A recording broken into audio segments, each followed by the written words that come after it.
It was never my dream to move to Iceland. This was not the grand plan of my life. Right? It was like you move from New York City to here, right? Do not get, tricked. Welcome to Ivaintures. For those of you who are new here, welcome and please kindly subscribe. This video was filmed in Reykjavik, the beautiful city of Iceland. Part of the reason why I wanted to come here, besides the beautiful landscape that Iceland is known for, is also to learn more about the culture and in particular what it's like to be black in Iceland. My guest today is Jules Chambers, who's originally from Brooklyn and moved to Iceland in 2016. She's been very busy since then. She manages a website and also she runs a podcast and a very successful YouTube channel by the name of All Things Iceland. Without any further ado, please meet Jules. This is the Old Harbor. Old Harbor. Okay. Now, it's filled with boats for going on whale watching tours and stuff. But this used to be filled with Icelanders who were fishing and bringing in, of course, their catches. And then over there, you can see that there's a Coast Guard ship. So things like that. This was not as nice looking as it is today, meaning like restaurants and everything else. It's so much more touristy, which is fine. And it's kind of nice that things have shifted in a way for people to be able to see wildlife in Iceland at sea and still get a glimpse of what it looked like back in the day. Have some traditional aspects of it mixed with the modern. What's the likeliness of watching an actual whale though? It's pretty high, especially in the summertime. I think it's over 90% that you're likely to actually see a whale. And most of the companies, they have a policy where if you didn't see a whale while you were on the trip, then you get a chance to go back again some other time. Nice. So keep that in mind, guys. You're not going to lose your money if you come here and you don't get Make sure you check the policy, though. And wintertime is least likely that you would see a whale. So summertime is a really good time. Oh, nice. That's great. So those of you who are not familiar with her channel, All Things Iceland, don't travel here without watching her videos. She covers everything. Thank you. Everything. So Jules, how did you find yourself here for people who are not familiar with your channel? Right, yeah. I'll just have to say that it was never my dream to move to Iceland. This was not the grand plan of my life, right? But I met an Icelander that I fell in love with and who was my husband. And it's funny that I met him when I think I was 19 or 20 years old. Yes. So really early in life, but we didn't get together at this point. We just met when I was in college. There was a mutual friend who was Icelandic and who I think honestly was the only Icelander on my university campus. Yes. And I happened to befriend this person, right? And he's like, I have friends coming over from Iceland and we're gonna have a party, do you wanna come? And I was like, yeah, of course. So I get there and this is cute guy who's there and of the batch, there's one in particular that I liked and he liked me back.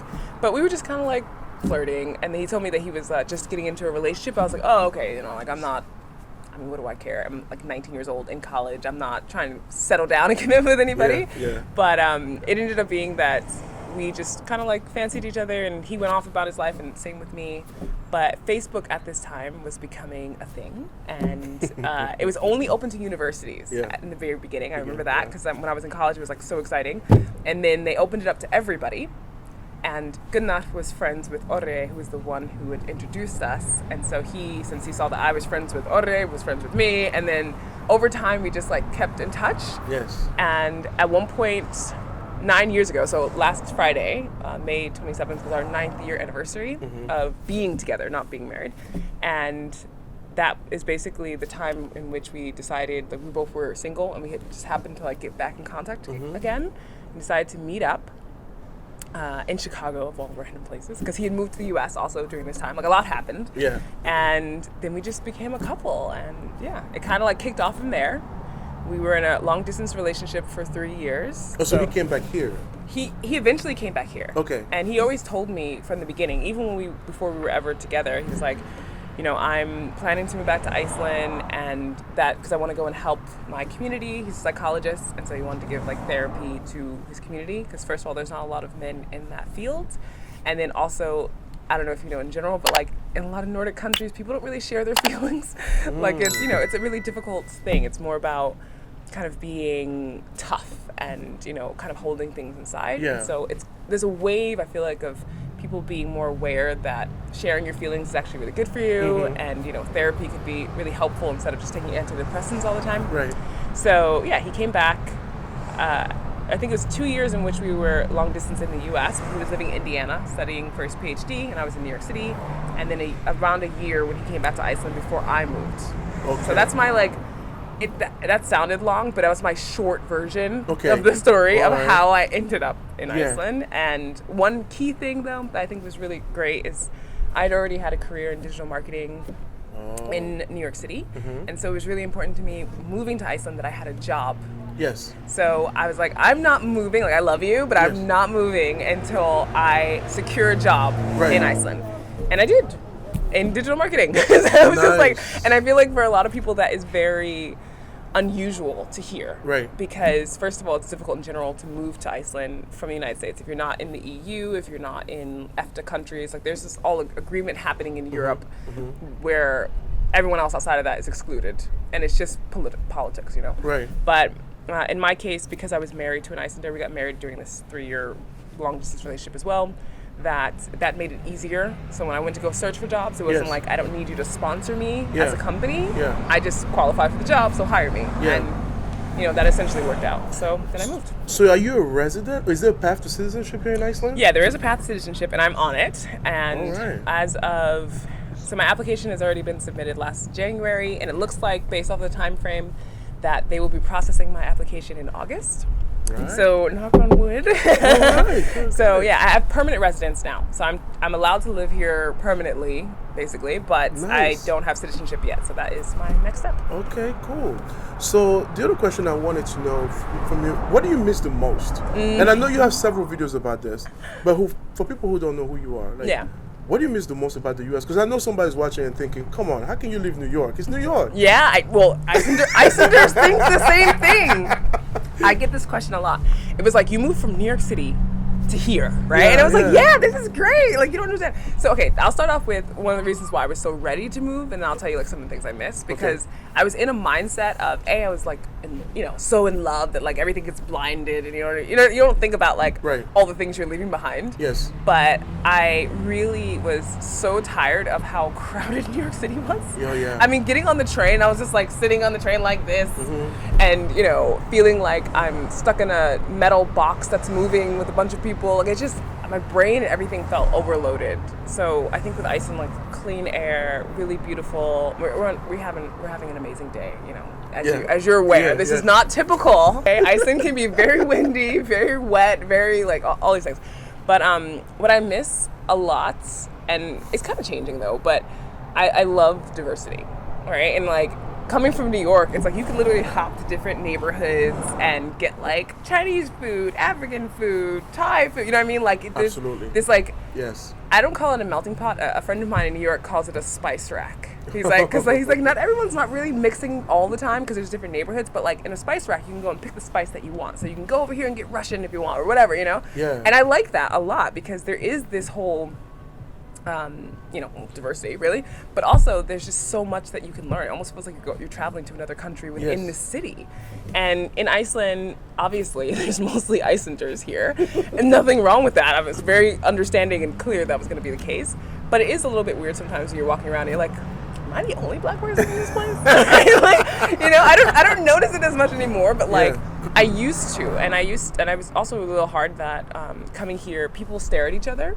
So Icelanders stare at each other to see if they recognize who that person is. In the downtown area, this doesn't happen as much. It more happens when you live in places like the suburbs where I was living, and in rural parts of the country where they're just like, what are you doing here? And they're not in a mean way, but kind of like how did you even get here? Why would you come here or whatever?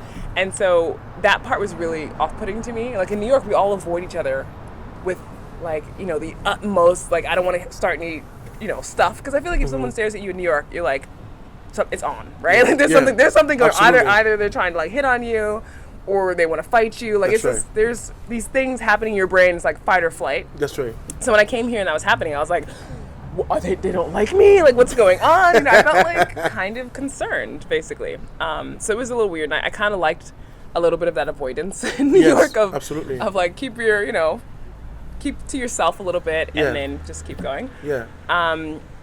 It's crazy going to New York and going to a store, like Whole Foods, for instance, and you're just like, oh my gosh, there's so many varieties of like fruits and vegetables, and Iceland's way less in terms of this. I mean, importing things is pretty expensive, so food now is probably a lot more expensive in the U.S. because of, you know, whatever's happening with gas, like fuel prices and stuff. But before that, we don't have Amazon either. No Amazon. There's no Amazon here. Like, there's no Amazon.is, you know?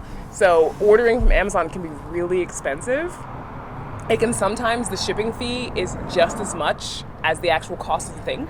Oh my God. And it's like, then you have to pay the import tax. And it's like, what? Like, this is ridiculous. So yeah, I don't shop on Amazon in Iceland. When I go to the US, if I really need something and I can't find it locally, then I will get it from Amazon. Yeah. But it's like weird things like this, you know, Right. where you don't have access to a lot of really convenient things. But I feel like the pros outweigh the cons. Absolutely. Yeah. And of course, family. I mean, Yeah. that's like defaults that I miss. But yeah. And the reputation is that Iceland is a very safe country, and I think you would agree that it is. So what are the main issues here that the police has? They don't carry guns either, right? So the police technically have guns in their trunk, but they're not allowed to use them. Wow. Unless they call in and there's like a situation, because normally the SWAT team would be called out for a situation with guns. Yeah, exactly. So it's like, so no, they're not like walking around with guns, which I think is great, because no, don't need it. So like, this is ridiculous.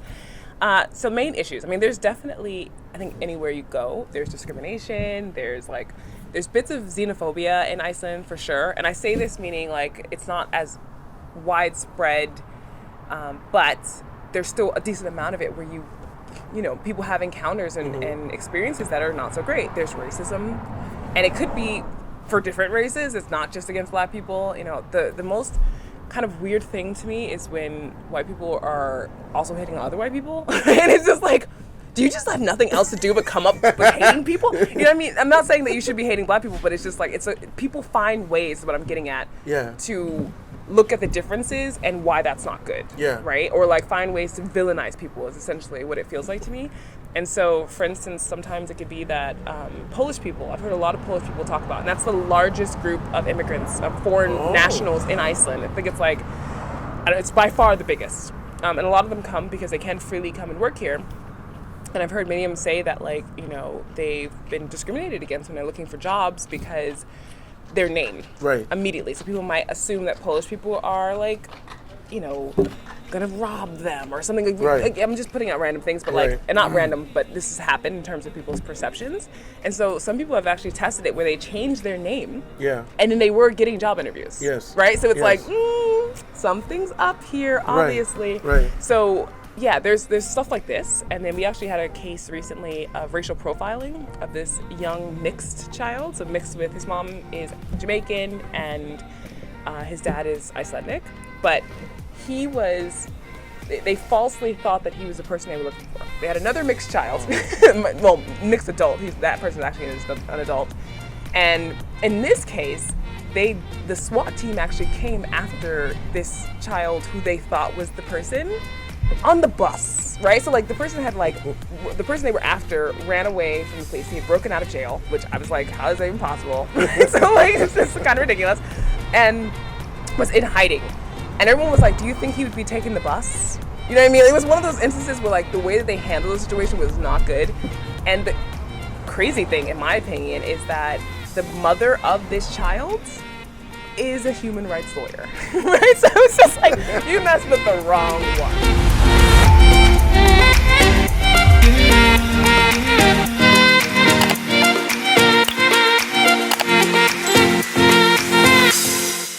The president of Iceland, he's super nice. He was the one who suggested it. Because a lot of foreign nationals feel like they're stuck in this cycle where they can't buy because they might not make enough, but they pay a lot in rent, way more rent than they would ever pay in mortgage.